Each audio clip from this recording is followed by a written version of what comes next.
नीरव मोदी का खुलासा, भाजपा में मचा हड़कंप। आखिरकार वो दिन आ ही गया जब नीरव मोदी ने बम फोड़ ही दिया और इसके बाद ही बीजेपी में हड़कंप मच गया। संबित पात्रा को बीजेपी ने लंदन भेजा।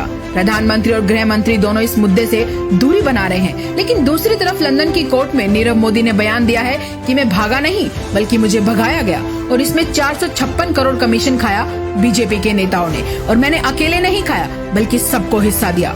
नीरव मोदी ने कहा कि मैं अकेला क्यों, सब मिलकर चुकाएं। इस खुलासे के बाद से ही भक्तों की धड़कन बढ़ गई है। राहुल गांधी जी ने ठीक ही कहा था कि चौकीदार ही असली चोर है। भगवान का शुक्र है कि मामला लंदन कोर्ट में है तो सच्चाई सामने आ गई। अगर यही भारत की कोर्ट में होता तो अब तक याचिकाकर्ता जेल में होता, मोदी जी को क्लीन चिट मिल चुकी होती और जज साहिब रिटायर होकर राज्यसभा सदस्य बन चुके होते। लेकिन नीरव मोदी का ये खुलासा सनसनीखेज है कि 13,000 करोड़ में मेरी सिर्फ 32% हिस्सेदारी है, बाकी हिस्सेदारी बीजेपी नेताओं की है।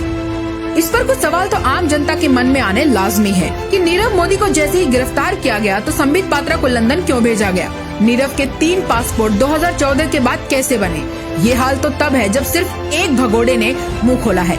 ऐसे कम से कम 2 दर्जन मामले और हैं जिनमें भगोड़े भारत के आम जनता की गाढ़ी कमाई का पैसा विदेश में लेकर भाग खड़े हुए और वो भी भाजपा की मदद से। इन मामलों में अब सबसे बड़ा सवाल यही है कि क्या भारत की इन्वेस्टिगेशन एजेंसियां स्वतः संज्ञान लेंगी?